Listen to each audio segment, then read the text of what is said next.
Shalom. All praises to Yahweh, Ba'asham, Yahweh Shai, double honors to the elders of Great Millstone who rule well. Peace and salutations to the elect and all the brothers pushing this work in sincerity and in truth. This is Brother Thamine from GMS Toronto coming at you with another video. So, in the likeness of reading this scripture yesterday, this chapter of First Kings, right, fourth chapter, all the way down, and it goes into Solomon's reign, right? At this point, all Solomon's enemies were already put down, right? From his brother to all the men around him who wanted to see his hurt, right? And plus, under his father, King David, right? All his enemies were put under his feet. So when the young prince, comes into rulership as a king, he had a smooth rulership, so to speak, but that only lasted for 40 years. And I'm gonna entitle this video "A Slice of Heaven" because that's all we ever had in this world, right? This is the only time where we were set up and we're in perfect order, where we had both tribes together, no war, right? No hating on each other, no breaches, right? All 12 tribes were together. We had rulership, we had perfect harmony, right? Only for 40 years.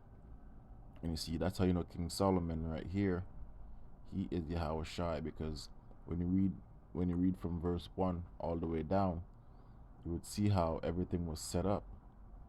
Just like when you read scriptures on the kingdom of heaven, everything was in perfect order, right?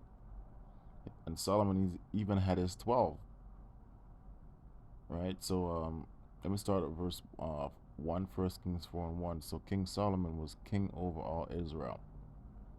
When Yahushua comes into power, when he comes back, all his enemies are going to be put down, right? Every single one of them. And he will be king over all Israel again and all the heathens around, right? And these were the princes which he had: Azariah the son of Zadok, the priest. And it goes into everything where he his scribes, his recorders, right? But let me drop down to verse 7. Because when you read everything else, you will see how everything was set up in perfect order. So, and Solomon had 12 officers over all Israel, right? Yahushua had his 12. Solomon had his 12. So that's how you know everything's in perfect harmony, right? And these two men are the same person, whether you want to accept it or not, which provide victuals for the king and his household each month, his month in a year made provision. So every month, you had one of the 12, which will be Solomon's right hand man, so to speak, right?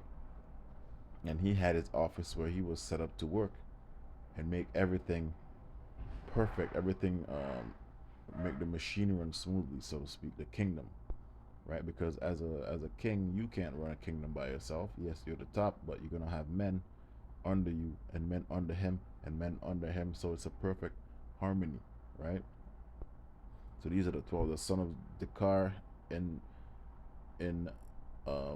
Makaz, right? And then Sha'albim and Beth Shemesh, and Elon Beth Hanan, the son of he said in Aruboth. To him pertained Shocha, and all the land of Hepha, the son of Abinadab, right? And all the reign of Dor, which had Tapha, the daughter of Solomon to wife, and he had one of Solomon's daughters. So he had a princess. That's how close these men were, because they weren't just any of the ordinary men that they chose out of Israel, right? These men were raised to serve the king, just like how the elect um, was raised to serve, right? When you go into Romans 9, right? The elect, I mean the whole nation, but before the whole nation comes back, in this time, the elect was always bred and raised to serve the king, right? Uh, but Anah, the son of Ahilud, to him pertaining Tanakh, to Anak, and Megiddo, and all Beth Shean, which is by Zertana, beneath Jezreel, from Beth Shean to Abel Meholah, even unto the place that is beyond Jokneam. So the son of Geber in Ramoth Gilead, to him pertained the town of Jair, the son of Manasseh, which are in Gilead. To him also pertained the region of Argod. So you see, these men had an office also, right? And it's like they're from different houses, you know. It's like when you watch Game of Thrones, you might have a guy from uh, House Rain or whatever, right? And he has his territory, but guess what? When it comes to the king, he's just but a mere servant. But in his territory, he is the king in his territory. But when it comes to the main man himself, right? You're just a servant, because your job is to serve the king. 80 great cities with walls and brazen bars. So that's what, even in the kingdom to come, right? Even when you read Yahushua, when it tells you, when he gave them the penny in his parables, and say you get a one city, you get two city, you get this, you get that. That's the same thing that was given out here, but in the future it's going to happen again for these men that served under King Solomon, which they served Yahushua, right? Abinadab, the son of Edo, had Mahanaim, and it says here in verse 15, Azimaaz was in Naphtali. He also took Basmath, the son of Solomon, so like a daughter of Solomon, to wife. Right? Like I said, these men are no ordinary men. For you to have a princess to wife, you have to come from a certain lineage and a certain household, right? Ba'anah, the son of Hushai, was in Asher and in Aloth, right? So all these men are from different tribes.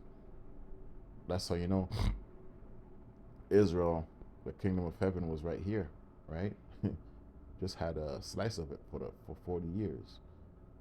When you go into this, what I'm reading, this is all perfect order and perfect harmony under King Solomon, right? Jehoshaphat, the son of Paruah in Issachar. Shammai, the son of Elah, so like of Elah in Benjamin. Geber, the son of Uri, was in the country of Gilead, and in the country of Shinar, or Sihon,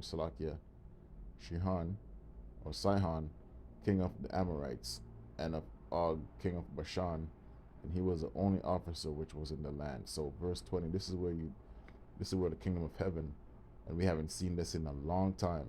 Okay, even when we were ruling in the dark ages, still wasn't anything compared to what this was, right? Judah and Israel were many, right?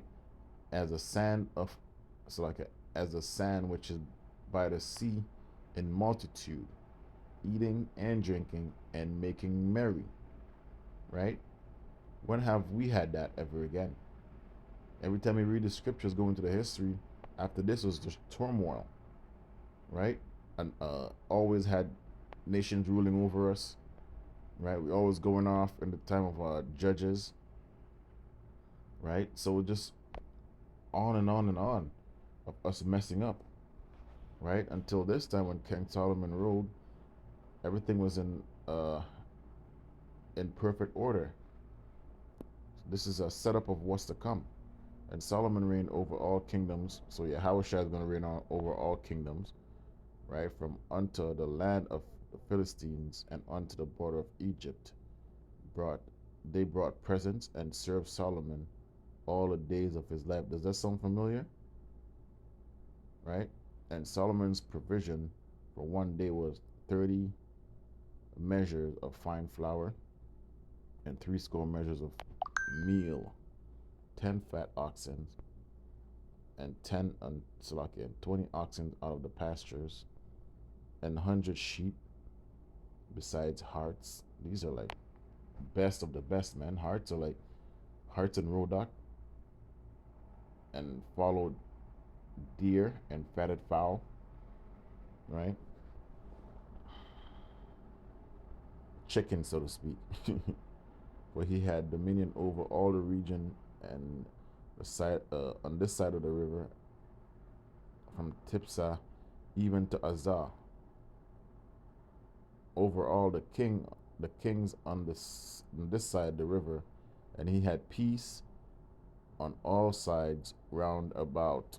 It says here, and Judah and Israel dwelt safely, every man under his vine and under his fig tree, so they were protected, right, from Dan even to Beersheba, all the days of Solomon, right?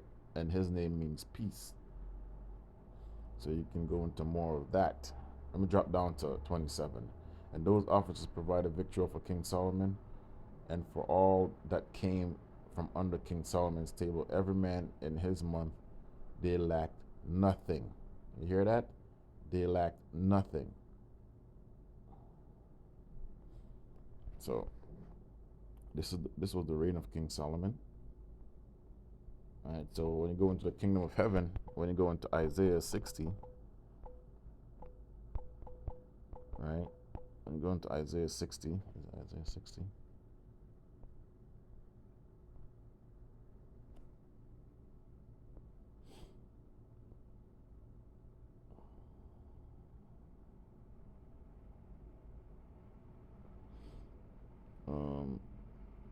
When you start at verse 14, and it says here, the sons also of them that afflicted thee shall come bending unto thee, and all they that despise thee shall bow themselves down at the soles of thy feet, and they shall call thee the city of the Lord, the Zion of the Holy One of Israel. Right? So this is going back to the rulership of what Solomon had, but when Yahushua comes, which is Solomon again, it's going to be the perfect reign on the planet Earth in righteousness. Okay? All nations are going to be put down. The children of Israel are going to dwell safely again, right? We're not going to have anything else to worry about other than reign over these nations and serving Yahweh Ba'ashem Yahushua. That's it, right? Because everything will be put down, everything will be made, all grasses will be trampled before us. That's what it's going to come down to. Whereas thou hast been forsaken and hated, right? So that no man went through thee, I will make thee an eternal excellency, a joy of many generations, right? So these people can't deal with this. If Christians understand, they read what King Solomon's reign was like, and then this is Isaiah 60 of a future prophecy. This is not for everyone. This is for the children of Israel, right? Under our King Yahushua and King David and the 12, right? And the elect. Thou shalt also suck the milk of the Gentiles, right? This sounds like people are coming, just like when you read in the book of Kings just now, right? We had tributaries. These are all tributaries, right? And shall suck the breast of kings, and thou shalt know that I am the Lord. I'm the Savior and the Redeemer of the mighty one of Jacob. But this goes over their head. For brass I will bring gold, and for iron I will bring silver, and for wood brass, and for stone iron. I will also make thy officers peace, and thy exactors righteousness. When it says in First Kings that we shall dwell safely, right? Judah and Israel, both kingdoms together, says, "Your violence shall no more be heard in thy land." Hence the 1948ers, right? "Wasting nor destruction within thy borders." 1948, that's proof that you're not the people. "But thou shalt call thy walls salvation, and thy gates praise." Okay? "The sun shall be no more light." So, like, the sun shall be no more thy light by day, neither for brightness shall the moon give light unto thee. But the Lord shall be unto thee an everlasting light, and thy power thy glory. Right? So the Lord is going to be the one dwelling with us directly, man. Right? Because we're going to have that bond. We're going to have that spirit. We're going to have that second covenant in us, wherein we shall dwell in righteousness. And that's when you have the Spirit of the Lord dealing with you once you have the laws, statutes, and commandments written in your forehead. Because when you go into the history, whenever we did good, we got good. Whenever we did wrong, we got punished for it. So in the future, we're going to just have righteousness, so the Lord's going to deal with us. The sun shall no more go down, neither shall thy moon withdraw itself, for the Lord shall be thine everlasting light. Right? And the days of thy mourning shall be ended. So everything that you see we're going through now, everything that you see when you read about our captivities, right? All of that's going to be done away with. Thy people also shall be all righteous. Meaning what? We're going to have the second covenant in our hearts. The law is going to be written in us to do only good. They shall inherit the land forever. The branch of my planting, the work of my hands, that I may be glorified. And that's going to be our duty, to serve the Lord, right? And glorify his name, glorify his son's name, put everything on high, right? Everything that we have, we're going to know who it came from, and we're going to have to give credence always, right? You have Jakes, and this time, every time they get rich, they don't give credence to the Lord. They think they're getting it from the mud or whatever, right? Getting it from the mud. It's not you, it's the Lord, man. "A little one shall become 1,000." Here we go. "And a small one a strong nation. I, the Lord, shall hasten it in his time." Right? See that? Lots of sex, lots of babies. When you ask a Christian, they always tell you there's not going to be no sex in heaven. No sex. Idiots, man.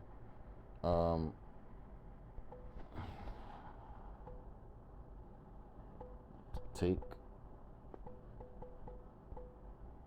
the crowns. So this is what Yahushua is coming back to do. Right?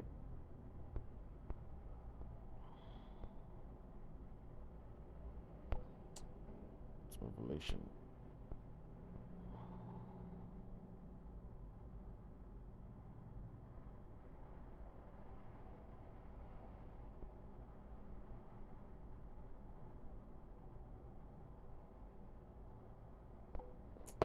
Revelation,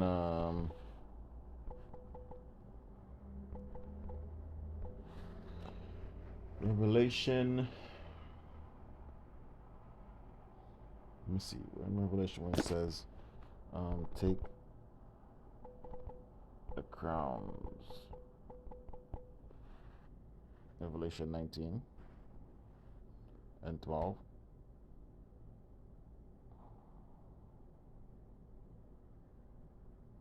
Yeah, I'll go Revelation 19 and 12.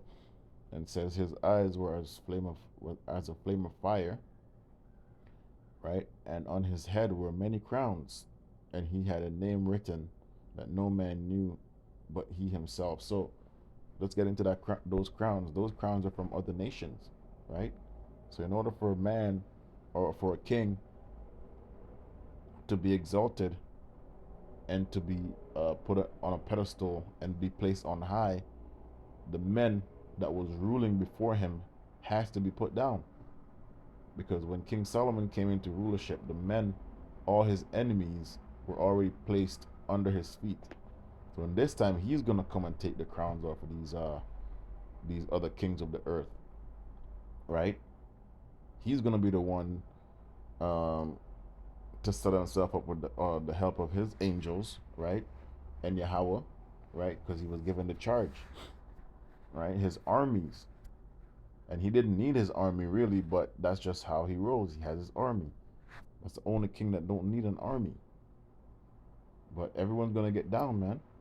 So these crowns is a representation of rulership, right? King Solomon had his rulership. Yahweh is gonna have his rulership forever, everlasting rulership, right?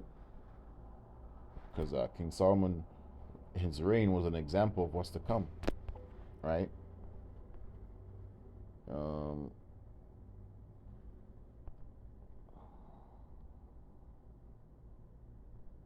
I'm gonna take the crown. Nope, nope, nope. Let me see what it says here in Revelation 14 and 10. The 4 and 20 elders fall down before him that sat on the throne and worship him that liveth forever and ever, which is Yahweh. Right, so this is going into the kingdom of heaven in the spiritual realm, right? And cast, let me see, it's that liveth forever and ever, and cast their crowns before the throne, saying, Thou art worthy, O Lord, to receive glory and honor and power, for thou hast created all things, and for thy pleasure they they are they are and were created. Um, set Revelation 19. Just read that. This didn't really plan this video. Just wanted to make a video about what I read in First Kings. But anyways, we're gonna be dwelling safely, right, in the kingdom to come. All nations will be put down. Um, our people are gonna be holy forever. We're not gonna know any sin no more, no war. We're gonna just be servants unto Yahweh Bahashem Yahushai. So I'll say shalom. Quick video for the morning.